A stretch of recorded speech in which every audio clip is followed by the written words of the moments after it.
Hello guys, welcome to my back to YouTube channel. सबैलाई ढोकिदिए म चाहिँ अहिले मलेसियामा हो गाइज हैन अब हिँड्दै जान लाग्यो हो क्लिनिकसम्म जानु थियो मलाई त्यो भएर हिँड्दै आएको हो अनि के छ त अनि सबैजनाको हालचाल हाल खबर सन्चै आरामै छौ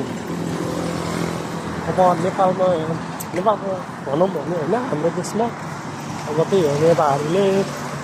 संसदमा पनि त्यस्तै बाहिर पनि त्यस्तै होइन केही भन्नै मिल्दैन के भनौँ के भन्नु जति भन्दा पनि उनीहरूले सुन्दैन उनीहरूले विज्ञ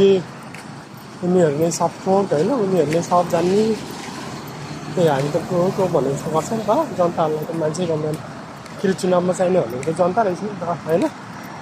अब यो कुरा बुझिदिनु पऱ्यो क्या नेताहरूले त्यसैले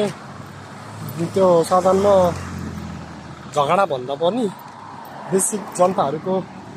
माग जनताहरूको समस्या जनताहरूलाई कुन कानुन कसरी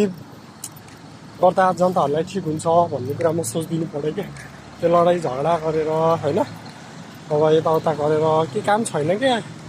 त्यसरी त कहिले पो विकास हुन्छ हाम्रो देश त्यस्तो नगरिदिनु हुन अनुरोध गर्दछु म